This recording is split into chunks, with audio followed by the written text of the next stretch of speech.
Salah satu SUV yang menarik dipamerkan dekat Malaysia Auto Show adalah Jetour VT90. Sorry, saya kena baca daripada sini. Bukan VT90, VT9. Itu pun salah sebut. Untuk mengelakkan saya salah sebut, saya terpaksa rujuk pada nota-nota yang ada pada saya punya telefon lah. Dan seperti biasa, kepada penonton yang baru jumpa channel Mekanika, boleh tekan like, boleh tekan subscribe, boleh tekan share dekat YouTube, Facebook, TikTok dan juga Instagram Mekanika Malaysia. Dan jangan lupa untuk WhatsApp saya dekat Facebook.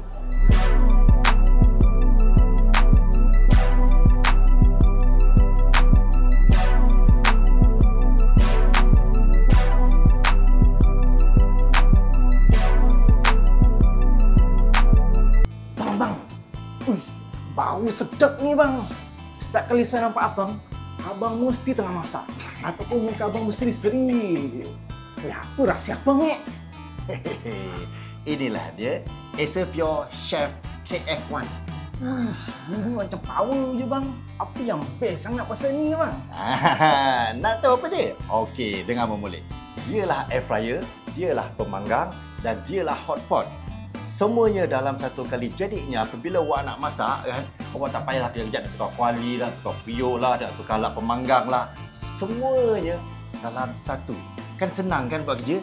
Tahu. Mesti lah. Yang keduanya awak. Okey, dia menggunakan teknologi 360 turbo heat. Okey, maksudnya turbo heat kat sini, dia menggunakan alat pemanas yang lebih besar dan aliran udara yang lebih laju, membuatkan makanan boleh masak atau panas dengan cepat dan sekata. Nampak tak? Power kan?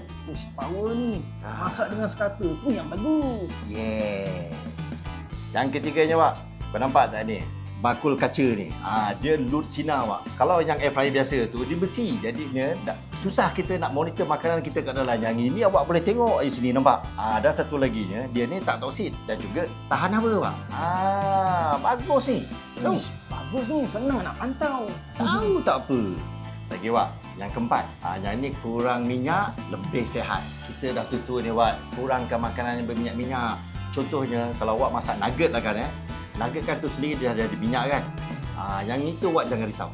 Dia ada ciri Acer Pure KF1 iaitu 390 lubang saliran berkepekatan tinggi untuk kurangkan lemak yang berlebihan. Nampak tak? Kurang minyak, lebih sihat. Pandai lah, Wak.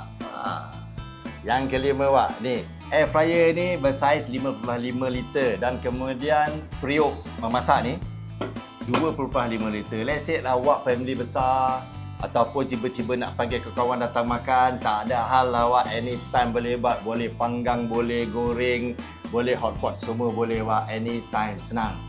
Ini kalau ramai-ramai datang ni, memang bagus ni. Of course lah. Kan? Pandai. Yang keenamnya, Wak.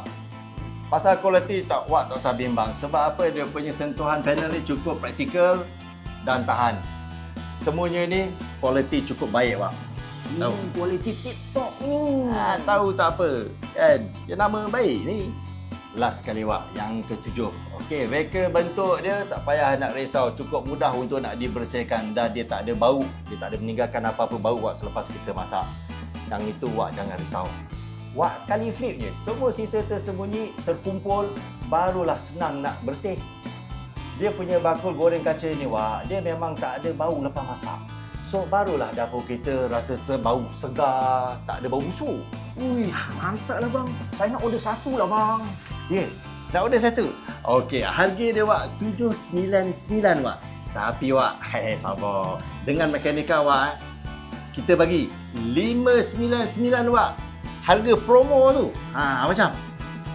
Mantap ni. Saya nak order sekarang juga.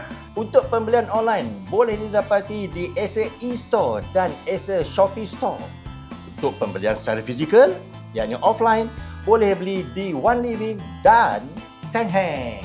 Dapatkan sekarang.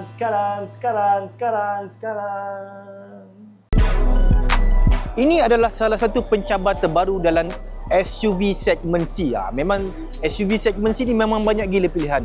Kita ada Proton, kita ada Honda, kita ada Toyota dan kita ada so on. Banyak gila kereta daripada China lah, Jepun lah, Korea lah. Dan ini adalah menjadikan kereta SUV segmen C memang salah satu segmen yang paling mencabar dan susah untuk dijual. Dan untuk itu, kereta ini diperkenalkan dengan beberapa ciri pertambahan yang lebih menarik berbanding dengan model yang sebelumnya. Walaupun model ini telah dipertontonkan secara preview pada tahun lepas, tahun ini kita mendapat model yang lebih baik berbanding dengan model yang sebelumnya. Kalau kita boleh tengok kan, dekat depan ni kita ada rekaan yang lebih menarik, iaitu rekaan V-shape grille yang lebih cantik berbanding dengan model yang lepas. Manakala kalau kita tengok dekat tepi ni pula kan, dia ada insert merah, dia ada DRL serta lampu yang cukup cantik. Dan rekaan lampu dia kalau kita tengok daripada tepi ni, dia nampak ala-ala BMW yang style lama sikit berbanding dengan model sebelum ni. Okey, secara panjang keseluruhan untuk kereta ni adalah 4724mm, manakala dia punya lebar adalah 1900 mm. Untuk dia punya wheelbase, wheelbase dia daripada titik sini ke titik sana lebih kurang 2720 mm. Untuk pasaran Malaysia, kita akan mendapat pilihan enjin 1.5 turbo.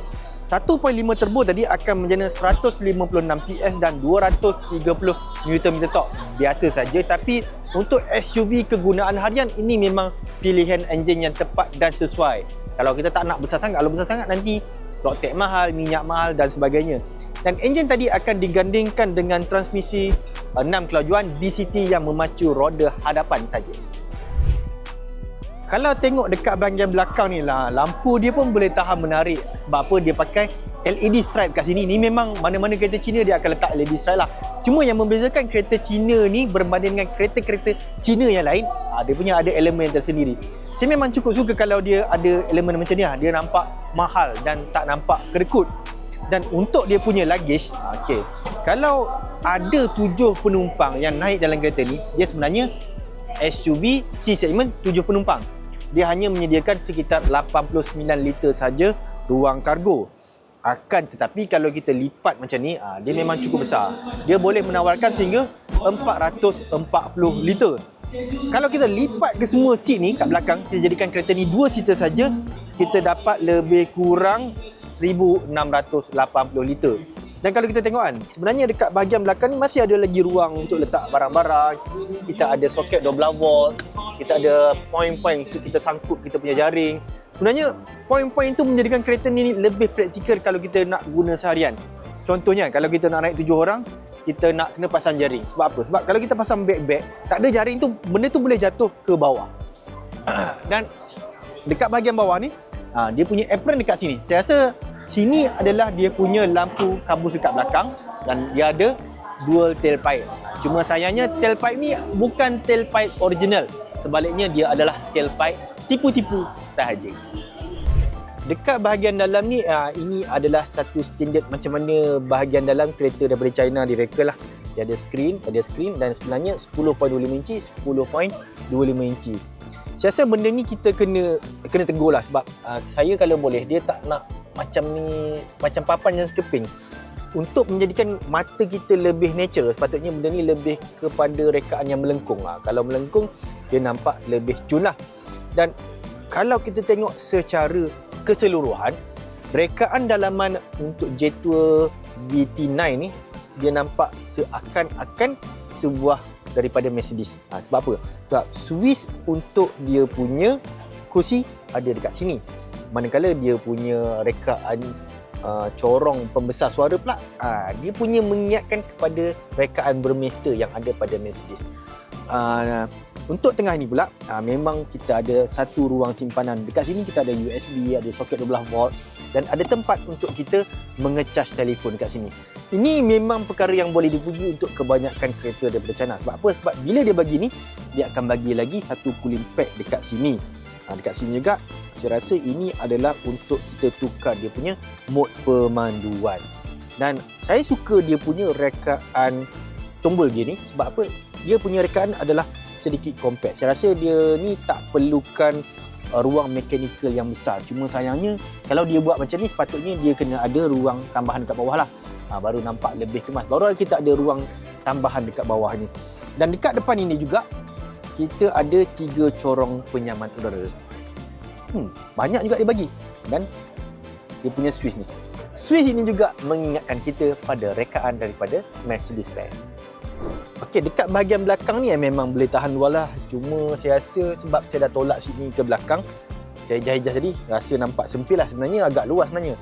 Dan kereta ni sebenarnya kita jadikan dia sebagai SUV 5-seater lebih sesuai berbanding jadikan dia 7-seater. Sebab apa, kat belakang tu bila kita duduk belakang 7 orang tu, belakang tu sebenarnya untuk kanak-kanak saja. Dekat atas ni kita ada panoramic sunroof, dekat bawah ni kita ada 2 aircon vent dan USB point dekat bawah ni ada 2. SUV ini dijual pada harga yang sangat kompetitif, RM119,000 untuk varian terendah dan RM124,000 untuk varian tertinggi, menjadikan satu lagi SUV yang akan bersaing secara sihat di dalam SUV segmen C. Memang padat, cukup padat dalam SUV, dalam arena SUV C segmen dekat Malaysia. Sekian saja review kami berkenaan dengan SUV Jetour VT9. Sehingga kita berjumpa lagi, dan seperti biasa kepada penonton yang baru jumpa channel Mekanika, boleh tekan like, boleh tekan subscribe, boleh tekan share dekat YouTube, Facebook, TikTok dan juga Instagram Mekanika Malaysia.